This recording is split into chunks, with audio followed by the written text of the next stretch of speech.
ছেলেটার নাম রনি, আমার থেকে ৬ বছরের ছোট। কিন্তু কেমন যেন মনে হয় ওর চোখে একটা অন্যরকম ভাব। আমি প্রথমে পাত্তা দিইনি, ভাবতাম ছেলেটা ছোট। কিন্তু ধীরে ধীরে সেই হাসির শব্দ, সেই হাঁটার ছন্দ, সেই চাহনির স্থিরতা আমার ভেতর অজানা অস্থিরতা জাগাতে লাগল। বিকেলে যখন আমগাছের ছায়ায় কাপড় শুকোই, দেখি ওর দৃষ্টি আমার গায়ের দিকে আসে, আবার সরেও যায়। এমনভাবে যেন কিছু লুকোচ্ছে, অথচ লুকোচ্ছে না। গ্রামের লোকজনের চোখে এসব ধরা পড়ে না, কিন্তু মেয়েদের চোখে পড়ে। আমি জানি, ও জানে। ও যখন মাঠ থেকে বল আনতে আসে, আমার উঠোনের পাশে থামে, বলে, আপা পানি দিবেন? আমি বলি, নিজেই নাও। কিন্তু মনে মনে কেমন একটা কাঁপন উঠে। একদিন মা বলল, রনি বড় ভালো ছেলে। ওর মা বলছে ও এখন কাজে নামবে। আমি হেসে বলেছিলাম, ও তো এখনো ছোট। কিন্তু অন্তরে জানতাম ও ছোট নয়। ওর চোখে যে দৃষ্টি, তা আর শিশুর না। এক বিকেলে আমি চুলে তেল দিচ্ছিলাম, হঠাৎ পেছন ফিরে দেখি বাঁশঝাড়ের আড়ালে ও দাঁড়িয়ে, চোখে বিস্ময়। আমি চমকে উঠেছিলাম, কিন্তু কিছু বলিনি। বরং মনে হলো ওর চোখে নিজেকে দেখতে পাচ্ছি, যেন আমি ওর প্রতিফলন। সেই দিন থেকে সন্ধ্যার পর আমি উঠোনে কম বের হই। তবু ওর হাসি, ওর হাঁটাচলা আমার বুকের মধ্যে কোনো এক নদী বইয়ে দেয়, যার স্রোত থামে না। রাতে ঘুমাতে গেলে ওর কণ্ঠ মনে পড়ে, ওর সেই ডাক, আপা। সেই আপা শব্দটা এখন কেমন অচেনা আগে। মনে হয় ওর ঠোঁট থেকে বের হলে আপা নয়, অন্য কোনো মানে পায়। আমি বুঝি না কেন এমন হয়। হয়তো আমি নিজেই নিজের উপর বিরক্ত, কিন্তু এই টান অস্বীকার করতে পারি না। ওর চোখে আমি এমন কিছু দেখি, যা আমার স্বামীও কখনো দেখেনি। অথচ আমি তো বিয়ে করিনি। গ্রামে আমার বিয়ের প্রস্তাব এসেছিল, আমি ফিরিয়ে দিয়েছি। সবাই ভাবে আমি একগুঁয়ে, কিন্তু আসলে আমি অপেক্ষা করছি। কিসের জন্য জানি না, হয়তো সেই হাসির, সেই চোখের। একদিন বৃষ্টি পড়ছিল। রনি দৌড়ে এলো, আপা ছাদে কাপড় আছে, নামাবো? আমি বললাম না, ভিজে যাক। ও দাঁড়িয়ে রইল, আমার দিকে তাকিয়ে বলল, আপা ভিজে গেলে ঠান্ডা লাগবে। আমি চুপ করে রইলাম। বৃষ্টির ফোঁটা গায়ে পড়ছিল। আমি জানতাম সে আমার চেয়ে ছোট, কিন্তু তার চোখে এমন কিছু ছিল যা বয়সকে অতিক্রম করে, যেন সেই দৃষ্টি আমার সমস্ত প্রতিরোধ ভেঙে দিচ্ছে। তারপর ওর মা এলো, বলল, রনি চাল ঘরে। আমি ভিতরে চলে গেলাম, কিন্তু মনে হলো কিছু একটা রয়ে গেল, আমার দরজার বাইরে, আমার চোখের কোণে। পরদিন সকালেও সেই দৃষ্টি রয়ে গেল। আমি ঘর পরিষ্কার করছিলাম, ও বারান্দার পাশ দিয়ে যাচ্ছিল। হঠাৎ বলে উঠল, আপা কাল বৃষ্টিতে আপনি ভিজেছিলেন? আমি বললাম, হ্যাঁ। ও হাসল, আপা সুন্দর লাগছিল। আমি থেমে গেলাম। ওর চোখে এমন স্বচ্ছতা, এমন সাহস, যা দেখে ভেতরটা কেঁপে উঠল। আমি মুখ ফিরিয়ে কাজ করতে লাগলাম, কিন্তু মনে মনে ভাবলাম, এই ছেলেটা জানে না সে কি করে ফেলছে আমার মনে। বিকেলে আমি নদীতে কাপড় ধুতে গিয়েছিলাম। দেখি ও আগে থেকেই বসে, জলে পাথর ছুটছে। আমি কিছু বলিনি, কিন্তু মনে হলো ও অপেক্ষা করছিল। আমি কাপড় ধুচ্ছিলাম, ও বলল, আপা নদীর পানি আজ ঠান্ডা না? আমি বললাম, তুমি এসে গরম করে দিলে হয়তো। ও হেসে উঠল, আর সেই হাসি যেন আমার কানে বাজল সারাদিন। রাতে আমি শুয়ে ভাবলাম, এই হাসিটা এখন আমার জীবনের অংশ হয়ে গেছে। আমি চাই না কেউ এটাকে ভুল বুঝুক, কিন্তু জানি গ্রামের মানুষ বোঝে না। তারা শুধু বলে, মেয়েরা দূরে থাকলে ভালো। আমি জানি না এই দূরত্ব কতদিন রাখব, কারণ আমার মন আর দূরে থাকতে চায় না। তারপর থেকে আমি বুঝে গেছি, আমি ওর হাসি থেকে পালাতে পারবো না। ও যেন আমার চারপাশের বাতাস হয়ে গেছে। আমি যত দূরে যেতে চাই ততই কাছে এসে পড়ে। রনি এখন প্রায়ই আসে, কখনো কোনো অজুহাতে, কখনো বিনা কারণেই। কখনো বলে, আপা মশলার হাঁড়িটা দিতে পারেন? কখনো শুধু হাঁটতে হাঁটতে দরজার পাশে দাঁড়ায়। আমার মনে হয় ওর আসা মানেই আমার দিনের শুরু। এক বিকেলে আমি উঠোনে ধান শুকোচ্ছিলাম, রনি পাশে এসে দাঁড়ালো। বলল, আপা আপনি একা থাকেন, ভয় লাগে না? আমি হেসে বললাম, ভয় কিসের? ও বলল, ভয় হয় যদি কেউ আপনার চোখে তাকিয়ে হারিয়ে যায়। আমি বললাম, তাহলে সে নিজেই দোষী। ও তখন বলল, আমি তেমন এক দোষী। আমি থেমে গেলাম, ওর দিকে তাকালাম, চোখে এক অদ্ভুত দীপ্তি, সেই চোখে একরাশ কৌতূহল আর সাহস। আমি বললাম, রনি তুমি যা বলছো তা বলার মতো কথা না। ও বলল, তবু বললাম, কারণ চুপ থাকলে বুক ব্যথা করে। আমি কিছু বলিনি, শুধু মনে হলো বাতাসটা ভারী হয়ে উঠছে, একটা অদ্ভুত স্পর্শহীন নরমতা ভাসছে চারপাশে। আমি চুপ করে ঘরের ভিতর ঢুকে গেলাম, কিন্তু মনে হচ্ছিল ওর দৃষ্টি এখনো পিঠে লাগছে। রাতে খাওয়া শেষে আমি জানালার পাশে বসেছিলাম। বাইরে চাঁদের আলো পড়ছে উঠোনে। রনি উঠোন পার হয়ে যাচ্ছিল। আমার চোখে পড়ল ওর মুখে এমন ভাব যেন অনেক কিছু বলতে চায়। আমি জানি না কেন আমার হাত জানালার কপাটে ঠেকল না। আমি চেয়ে রইলাম, ওর ছায়া মিলিয়ে গেল। পরদিন সকালে ওর মা এসে বলল, রনি নাকি এখন শহরে কাজ খুঁজতে যাবে 1 সপ্তাহের মধ্যে। শুনে বুকের ভেতর কেমন হাহাকার উঠল। আমি মুখে কিছু বলিনি, শুধু বললাম, ভালোই তো, ওর জন্য শুভকামনা। কিন্তু ভিতরে কোথায় যেন একটা শূন্যতা, মনে হচ্ছিল কেউ আমার ভিতর থেকে কিছু টেনে নিচ্ছে। বিকেলে রনি এলো, বলল, আপা যাচ্ছি। আমি চুপ করে রইলাম, বললাম, ভালো থেকো। ও কিছুক্ষণ দাঁড়িয়ে থেকে বলল, আপা আমি গেলে আপনি একা হয়ে যাবেন। আমি বললাম, আমি সবসময় একাই তো। ও তখন চুপ করে বলল, তবু আপনি আমাকে মনে রাখবেন? আমি চুপ করে বললাম, মনে রাখারও একটা দাম আছে রনি। কেউ কেউ চলে যায় কিন্তু রয়ে যায় ভিতরে। ওর চোখে যেন জল চিকচিক করল। আমি মুখ ফিরিয়ে নিলাম। ও চলে গেল। আমি সারা বিকেল চুপ করে থাকলাম। সন্ধ্যার বাতাসে পানের গন্ধে ভেসে উঠছিল ওর হাসি। সেদিন রাতে ঘুম এলো না। মনে হচ্ছিল দরজার বাইরে কেউ হাঁটছে। আমি উঠে গেলাম। দরজা খুলে দেখি কেউ নেই, শুধু হালকা বাতাস বইছে। তবুও মনে হচ্ছিল কেউ আছে, কেউ তাকিয়ে আছে। সেই দৃষ্টির ভেতর আমি নিজেকে খুঁজে পেলাম। সেই রাতেই আমি বুঝে গেলাম ও আমার ভেতর গেঁথে গেছে। ওর অনুপস্থিতি এখন ওর উপস্থিতির চেয়েও তীব্র। পরদিন সকালে নদীর ধারে গেলাম। দেখি ওর বসার জায়গাটা খালি, পাথরের উপর ওর নাম লেখা। আমি জানি না কে লিখেছে, হয়তো ও। আমি আঙুল বুলিয়ে দিলাম সেই অক্ষরে, মনে হলো যেন ওর স্পর্শ। আমি হাসলাম, কিন্তু চোখ ভিজে উঠল। সময় গড়িয়ে গেল। ও চলে গেল শহরে। মাঝে মাঝে ওর মায়ের কাছে শুনি রনি এখন ভালো আছে, কাজ শিখছে। আমি হাসি, বলি, ভালোই তো। কিন্তু রাতে শুয়ে ওর কথা মনে পড়ে, ওর হাসি, ওর কথা, ওর সেই চোখ। আমি কখনো বুঝিনি ভালোবাসা এমন হয়, কাউকে ছুঁয়ে না ছুঁয়েও মন ভরে যায়, আবার ফাঁকাও লাগে। একদিন দুপুরে পিয়াল গাছের ছায়ায় বসেছিলাম, তখন হঠাৎ শুনি পরিচিত কণ্ঠ, আপা। আমি তাকালাম, দেখি রনি দাঁড়িয়ে। আমি অবাক, বললাম, তুমি তো শহরে। ও হাসলো, এসেছি একটু দেখতে, কেউ মনে আছে কিনা। আমি বললাম, এমন কেউ কি ভুলে থাকা যায়? ও হেসে বলল, আপনি বদলাননি একটুও। আমি বললাম, তুমি বদলে গেছো। ও বলল, হয়তো, কিন্তু আপনার চোখে আমি এখনো সেই ছোট রনি। আমি কিছু বলতে পারিনি, শুধু চেয়ে রইলাম। বাতাস থেমে গেল, সময় থেমে গেল। মনে হলো আমরা দুইজন একই নদীর দুই পাড়ে দাঁড়িয়ে, কিন্তু পানির ধারা একই। সেই বিকেলটা আজও আমার মনে গেঁথে আছে। ও বলেছিল, আপা আপনি জানেন আমি শহরে থেকেও রোজ সন্ধ্যায় এই বাড়িটা ভাবি। আমি বললাম, ভাবার থাকা এক না রনি। ও বলল, তবু ভাবার মধ্যে যে বাঁচা আছে। আমি চুপ করে গেলাম। ও চলে গেল, কিন্তু এবার বিদায় বলে যায়নি, শুধু চোখে কিছু রেখে গেল যা আমি আজও নাম দিতে পারিনি। রনি চলে যাওয়ার পর আমি যেন নিঃশব্দ এক জীবনে ফিরে গিয়েছিলাম। ঘরের দেয়াল, উঠোন, কলসির ঠান্ডা পানি, সব কিছুতেই ওর ছায়া ছিল। কিন্তু যখন ও ফিরে এলো, মনে হলো পুরনো দিনগুলো আবার জেগে উঠেছে। তবে এবার কিছু আলাদা। ওর চোখে এখন শহরের ঝলক আছে, কিন্তু আমার দিকে তাকালে সেই একই কোমলতা, সেই একই টান। এক বিকেলে ও এলো, বলল, আপা নদীর পাড়ে যাবেন? আমি কিছুক্ষণ ভেবে বললাম, চল। নদীর ধারে সূর্য নামছিল, আলো লালচে হয়ে উঠছিল, বাতাসে ধানের গন্ধ। আমি বললাম, রনি শহরে ভালো লাগে? ও বলল, না, শহর আমার নয়, আমার শহর আপনি। আমি হেসে বললাম, তুমি এখনো ছোট। ও বলল, ছোট থাকলেই যদি আপনি আমার চোখে এমন হন। আমি চুপ করে গেলাম। নদীর জলে ছায়া পড়েছিল আমাদের দুজনের। আমি সেই ছায়া দেখে ভয় পেলাম, মনে হলো দুই ছায়া এক হয়ে যাচ্ছে।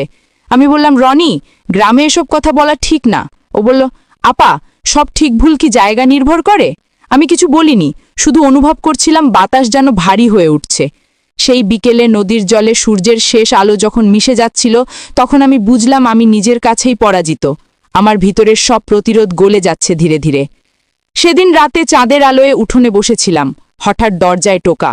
খুলে দেখি রনি দাঁড়িয়ে, হাতে পানের খিলি। বলল, আপার জন্য এনেছি। আমি হেসে বললাম, রাত অনেক হয়েছে, এখন যাও। ও বলল, একটা কথা বলবো? আমি বললাম, বল। ও বলল, আমি জানি আপনি আমাকে ভালোবাসেন, আপনি বলবেন না, কিন্তু আপনার চোখ বলে দেয়। আমি চুপ করেছিলাম, চোখে চোখ রেখে কিছু বলতে পারেনি। শুধু মনে হলো বুকের ভিতর কিছু নড়ে উঠল। আমি বললাম, রনি তুমি যা ভাবছো তা ঠিক না। ও এগিয়ে এসে বলল, ঠিকই, আপনি ভেবেছেন আমি এখনো ছোট, কিন্তু আমি ছোট নেই আপা। আমি পিছু হটলাম, কিন্তু মন হটে না। সেই মুহূর্তে আমি বুঝলাম যে ভালোবাসা লুকিয়ে রাখলে সে আগুন হয়ে ওঠে। আমি বললাম, যাও রনি, কেউ দেখে ফেললে? ও বলল, দেখুক, আমি কিছু লুকাই না। আমি দরজা বন্ধ করলাম, কিন্তু ওর মুখটা মনে গেঁথে গেল। সেই রাত আমি ঘুমাতে পারিনি। জানালার বাইরে চাঁদের আলোয় ওর ছায়া দেখেছিলাম কিনা জানি না, কিন্তু মনে হয়েছিল কেউ আছে। পরদিন সকালে ওর সঙ্গে দেখা হলো উঠোনে। ও বলল, আপা, রাগ করেছেন? আমি বললাম, না, কিন্তু যা বলেছ তা ভুলে যাও। ও বলল, ভুলতে পারলে আজ আসতাম না। আমি চুপ করে গেলাম। ও চলে গেল। দুপুরে খেতে বসে ওর মুখ মনে পড়ল, মনে হলো ভাত গলায় নামছে না। বিকেলে ওর মা এলো, বলল, রনি আজ কাজে যায়নি, জ্বরে আছে।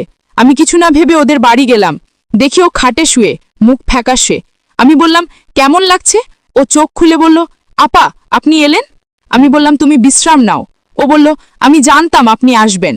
আমি চুপ করে বসে রইলাম। ওর কপালে হাত রাখলাম, গরম, কিন্তু মনে হলো সেই গরম ছুঁয়ে আমার ভিতর কিছু গলে যাচ্ছে। আমি চুপ করে পাটি টেনে দিলাম। ওর চোখ বন্ধ হয়ে এলো। আমি উঠে দাঁড়াতে যাচ্ছিলাম, হঠাৎ ওর হাত আমার হাত ধরে ফেলল।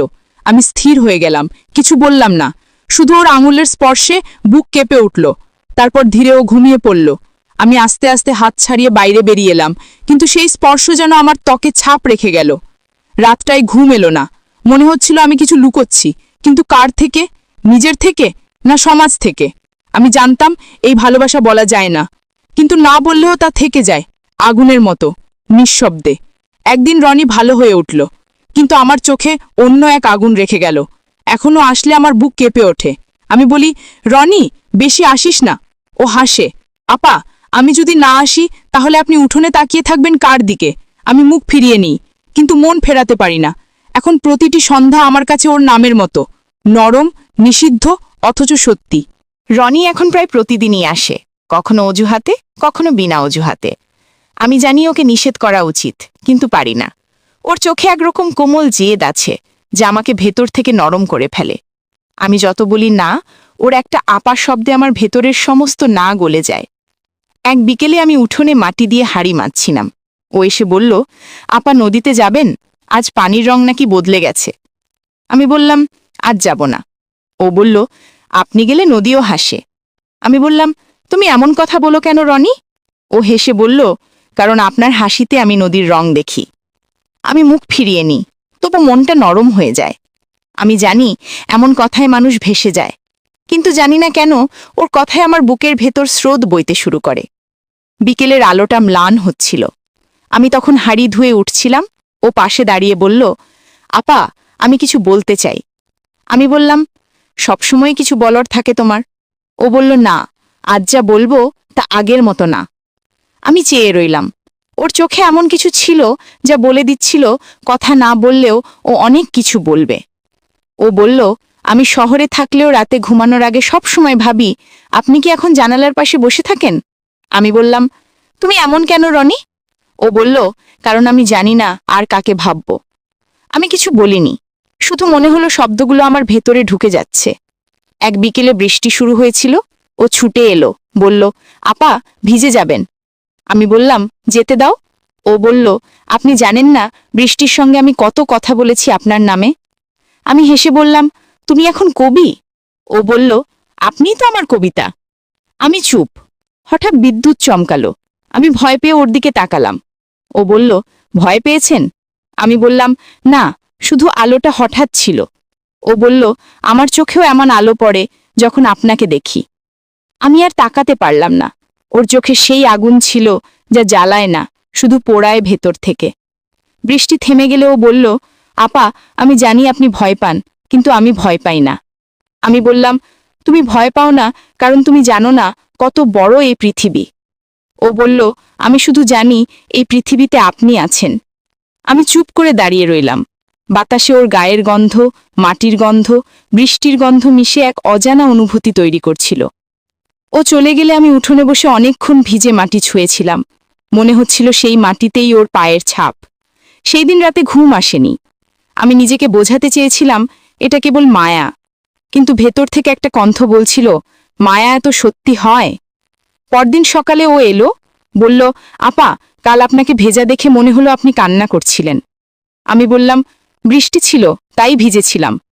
ও বলল, বৃষ্টি তো শুধু বাইরেটা ভেজায়, আপনার চোখটা ভেজা ছিল ভেতর থেকে। আমি ওর দিকে তাকিয়ে কিছু বলতে পারলাম না। ও চলে গেল। আমি সারাদিন ভাবলাম, ভালোবাসা কি আসলে এমন, কাউকে না ছুঁয়েও প্রতিটি নিঃশ্বাসে ওর উপস্থিতি টের পাওয়া? এক রাতে মা বলল, রনি নাকি আবার শহরে যাবে কিছুদিনের জন্য। শুনে বুকের ভেতর ঝড় উঠল। আমি কিছু বললাম না, শুধু বললাম, যাক। কিন্তু রাতে চুপি চুপি উঠোনে গিয়ে দাঁড়ালাম, দেখি ও দাঁড়িয়ে আছে। ও বলল, আপা, যাব কাল। আমি বললাম, যাও। ও বলল, আপনি থাকবেন তো? আমি বললাম, যেখানে ছিলাম সেখানেই। ও বলল, তাহলে আমি ফিরে আসব। আমি বললাম, কেন?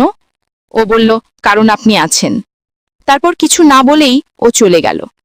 আমি দেখলাম ওর পায়ের ছায়া ধীরে ধীরে মাটির সঙ্গে মিশে গেল। আমি চুপচাপ দাঁড়িয়ে থাকলাম।